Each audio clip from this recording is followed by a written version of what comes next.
할렐루야, 반갑습니다. 오늘은 1월 23일 월요일 매일 아침 묵상입니다. 오늘 말씀은 광야에서 하나님의 말씀을 증거하며 주님 오실 길을 준비했던 세례 요한에 대한 말씀입니다. 마태복음 3장 1절에서 12절의 말씀입니다. 살아계신 하나님의 말씀입니다. 제3장.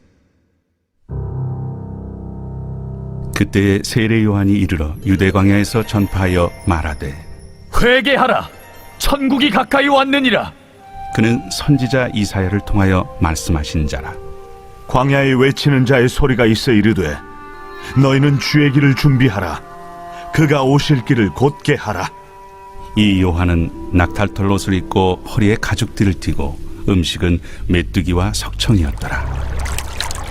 이때 예루살렘과 온 유대와 요단강 사방에서 다 그에게 나와 자기들의 죄를 자복하고 요단강에서 그에게 세례를 받더니, 요한이 많은 바리새인들과 사두개인들이 세례 베푸는 데로 오는 것을 보고, 독사의 자식들아, 누가 너희를 가르쳐 임박한 진노를 피하라 하더냐?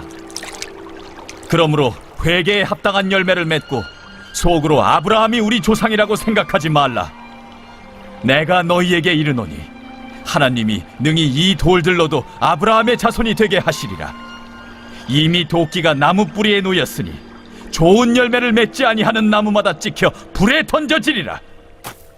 나는 너희로 회개하게 하기 위하여 물로 세례를 베풀거니와 내 뒤에 오시는 이는 나보다 능력이 많으시니 나는 그의 신을 들기도 감당하지 못하겠노라. 그는 성령과 불로 너희에게 세례를 베푸실 것이요, 손에 키를 들고 자기의 타작마당을 정하게 하사 알곡은 모아 곳간에 들이고 쭉정이는 꺼지지 않는 불에 태우시리라. 저는 세례 요한에 대한 말씀을 읽을 때마다 세례 요한이 참 위대한 사람이라는 생각이 듭니다. 왜냐하면 이 세례 요한의 메시지는 그의 삶으로 증거했기 때문입니다. 저도 설교자로서 정말 많은 메시지를 전하지만 때로는 제 삶이 제가 전하는 그 말씀대로 살아가지 못할 때를 종종 발견할 때가 많습니다. 그래서 저는 설교를 할 때 제 자신에게도 설교를 할 때가 많은데요. 이 세례 요한을 보면 이 세례 요한은 그의 삶이 그의 메시지와 부합하게 합당하게 온전한 삶을 살아가고 있는 것을 발견하고, 그의 삶으로 전해지는 그 메시지 때문에 그의 메시지가 당시에 수많은 이스라엘 사람들에게 울림을 주었고, 또한 이 메시지가 많은 사람들에게 전해져서 정말 주님께서 오실 그 길을 준비하는 역할을 감당할 수 있었던 것이죠. 우리가 오늘 말씀을 나눌 때에 한 가지 생각해 볼 질문이 있습니다. 왜 세례 요한은 많은 사람들이 있었던 그 예루살렘의 성전이나 큰 대도시로 가서 하나님의 말씀을 전한 것이 아니라 광야에 나아가서 하나님의 말씀을 증거했을까요? 그리고 그는 왜 석청과 그리고 메뚜기를 먹으면서, 그리고 낙타 털옷을 입고 가죽띠를 메고 하나님의 말씀을 증거했던 것일까요? 여러분, 이 질문에 대해서 생각해 본 적이 있으십니까? 오늘 간단하게 이것에 대해서 먼저 나눴으면 좋겠는데요. 먼저 이 세례 요한은 사람이 없는 곳 광야에 가서 말씀을 전했습니다. 기본적으로 우리는 많은 사람들 앞에서 메시지를 전할 때, 특별히 이렇게 설교자들이나 아니면 대중 앞에서 말을 하는 사람들은 청중들이 많을 때 힘이 나고 또한 기쁨이 있는 것은 사실입니다. 누군가 들어주는 사람이 있고 또한 그것을 통해서 유명세를 탈 수 있고 성공할 수도 있기 때문이죠. 그런데 세례 요한은 성전이 아니라, 많은 사람들이 모인 곳이 아니라 광야를 선택했습니다. 그것은 그가 자신의 성공과 인기 혹은 자신을 위한 기쁨이 아니라 정말 하나님만을 발견해서 하나님의 뜻만을 쫓았다고 하는 것을 말해주고 있는 것이죠. 그리고 두 번째, 이 세례 요한의 아버지가 누군지 아시죠? 사가랴라고 하는 당시의 제사장이었습니다. 이 사가랴는 성소까지 들어가서 섬겼던 사람으로서 이 세례 요한은 자기 아버지를 따라 제사장이 될 수 있었던 신분을 가지고 있었던 것이죠. 충분히 성전에서 사역을 할 수 있고 또한 성전에서 메시지를 전할 수 있었음에도 불구하고 그가 자기가 가진 권리를 버리고 광야에 갔던 것은 세례 요한이 온전하게 하나님만을 의지하고 있었다라는 것을 보여주고 있습니다. 사람의 힘과 사람의 방법이 아니라 정말 하나님의 힘과 하나님의 방법만을 쫓았던 사람인 것을 우리에게 말해주고 있는 것이죠. 그리고 셋째, 세례 요한은 메뚜기와 석청을 먹고 그리고 낙타 털옷을 입고 가죽띠를 띠고 광야에서 주의 길을 준비하라는 사명을 다했습니다. 그것은 그의 메시지가 사두개인처럼 정치적이거나 야망을 가진 메시지가 아니었고 바리새인들처럼 자신의 많은 지식과 행위를 나타내는 메시지도 아니었습니다. 그는 무엇보다 자기에게 주어진 사명, 이 광야에서 외치는 자의 소리라고 하는 그 사명을 알고 있었고 그것을 향한 하나님의 뜻을 알았기에 온전하게 이 광야에서 회개의 메시지와 하나님의 나라에 대한 메시지, 다시 오실 메시아에 대한 그 메시지를 증거할 수 있었던 것이죠. 마태복음 3장 1절과 2절 말씀을 함께 보시겠습니다. 그때 세례 요한이 이르러 유대 광야에서 전파하여 이르되 회개하라 천국이 가까이 왔느니라 하였으니, 세례 요한이 자신의 삶으로서 전파했던 이 메시지가, 이 광야에서 그가 이 메시지를 증거하고 전파했지만 당시에 수많은 사람들이 하나님의 메시지를 듣기 위해 예루살렘으로 가고 그리고 성전으로 갔던 것이 아니라 이 광야로 몰려들었습니다.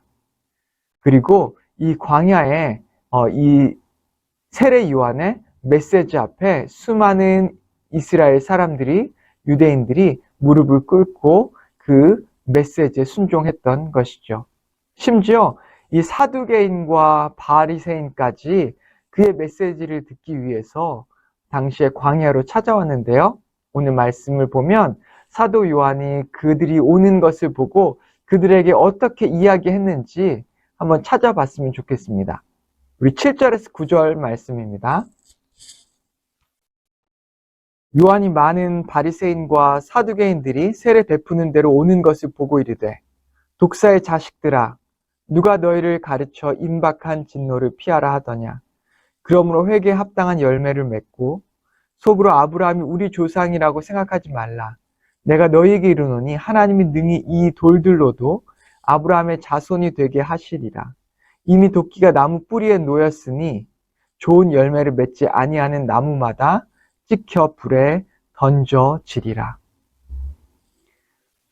세례 요한은 당시에 힘을 가지고 있었던 사두개인들과 그리고 여러 사람들로부터 존경을 받고 그리고 이렇게 많은 지식들을 가지고 있었던 바리새인들에게 굉장히 강력한 메시지를 증거합니다. 그리고 이 메시지 안에는 분명히 우리도 들어야 할 그 회개의 메시지가 담겨져 있는데요.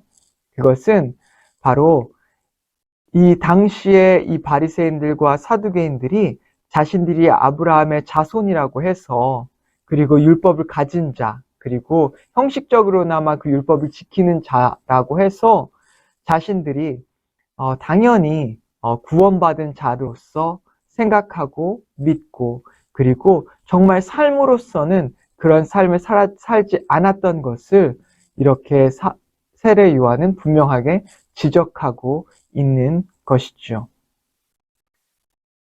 세례 요한은 바리새인 및 사두개인뿐만 아니라 일반인들 그리고 군인들에게도 회개의 메시지를 선포합니다. 그리고 이 메시지를 통해서 그들이 분명하게 죄인이라는 것들을 자각해 주고 있는데요. 그리고 바로 이 메시지 이후에 이 세례 요한은 구원자로 오실 메시아에 대해서 말씀하고 있습니다. 즉 세례 요한의 이 회개의 메시지는 우리 모두가 하나님 앞에 죄인이라는 것을 분명하게 말해주고 있는 것입니다. 우리 11절과 12절 말씀을 읽겠습니다. 나는 너희로 회개하게 하기 위하여 물로 세례를 베풀거니와 내 뒤에 오시는 이는 나보다 능력이 많으시니 나는 그의 신을 들기도 감당하지 못하겠노라. 그는 성령과 불로 너에게 세례를 베푸실 것이요 손에 키를 들고 자기의 타작 마당을 정하게 하사 알곡은 모아 곡간에 들이고 쭉저기는 꺼지지 않는 불에 태우시리라. 우리는 모두가 우리를 구원하실, 그리고 우리에게 성령과 불로써 우리를 세례를 주고 구원하실 예수님이 필요한 죄인들임을 말씀해 주고 있습니다. 그리고 예수님은 우리에게 있어서 분명하게 구원자이자, 그리고 동시에 예수님을 믿지 않는 자들에게는 심판자로서 오신 분이라는 것을 우리에게 보여주고 있는 것이죠. 세례 요한은 분명히 자기에게 주어진 이 인생의 사명에 대해서 알고 있었습니다. 그리고 그는 자기의 의나 혹은 자기의 성공이나 아니면 이 세상에서 이룰 것들에 대해서 크게 관심을 갖지 않았습니다. 그의 관심은 이제 오실 예수님을 준비하는 그런 일이었습니다. 세례 요한뿐만 아니라 우리 모두가 이 땅에서 같은 사명을 가지고 있죠. 다시 오실 주님을 준비해야 합니다. 물론 세례 요한은 이제 초림하실 예수님이 오실 길을 준비하는 역할을 했다면 우리는 이제 다시 오실 재림하실 예수님을 기다리며 준비하는 그런 일을 감당해야 하는 것입니다. 우리가 오늘 이 세례 요한으로부터 배울 중요한 교훈은 세상의 방법이 아니라 세상의 시각이 아니라는 것입니다. 세상이 주는 각박하고 두렵고 걱정, 근심되고 힘든 이런 감정이 아닙니다. 세상을 바라보면 볼수록, 세상의 방법을 따르면 따를수록, 세상의 귀를 기울이면 기울일수록, 세상에 순종하면 할수록 우리는 이상하게 그것으로부터 평안을 얻는 것이 아니라 더 두려워지고 더 걱정이 되어지고 초조해지고 그리고 무언가를 준비해야 할 것처럼 생각되며 평안을 잃어가게 되어 있습니다. 그런데 그곳에서 한 발을 빼서 정말 주님께 한 발을 내딛기 시작하면 정말 알 수 없는 기쁨과 평안이 우리에게 찾아오게 된다는 것이죠. 하나님의 방법은 평안과 능력과 기쁨과 소망입니다. 이것은 그냥 내가 이것을 얻기 위해서, 얻길 원한다고 해서 얻는 것이 아니라 우리가 주님을 선택할 때, 하나님의 방법을 선택할 때, 그리고 하나님을 온전하게 신뢰할 때, 그때 성령으로서 우리에게 주어지는 놀라운 능력인 것이죠. 하나님께서 우리에게 평안을 주시고 또한 기쁨을 주시고 소망을 주시고 능력을 주십니다. 우리는 세례 요한처럼 다시 오실 주님을 기다리고 준비하는 사명을 오늘도 잘 감당해내는 여러분과 제가 되기를 축원합니다. 세상의 방법이 아니라 하나님의 방법으로 하나님의 메시지를 증거하는 여러분과 제가 되기를 기도합니다. 같이 기도하겠습니다.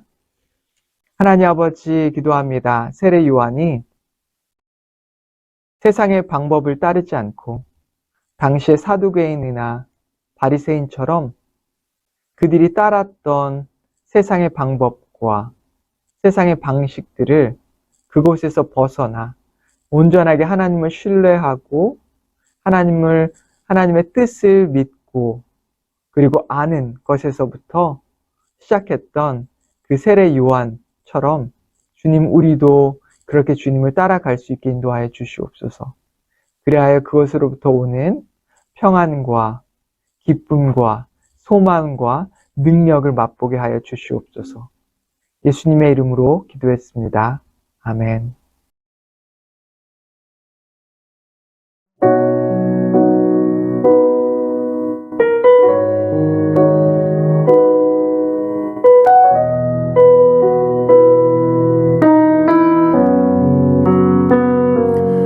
주의 나라가 임할 때 하나님 임재하실 때 예배가 회복되면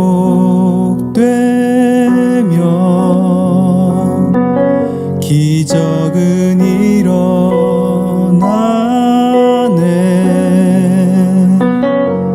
전능하신 주 영원하신 능력의 통치자 자유가 선포되어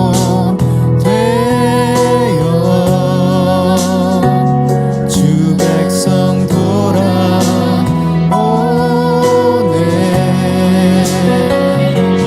하나님 나라 임하소서. 영광과 존귀 능력과 위엄 놀라운 사랑의 기적의 하나님 지금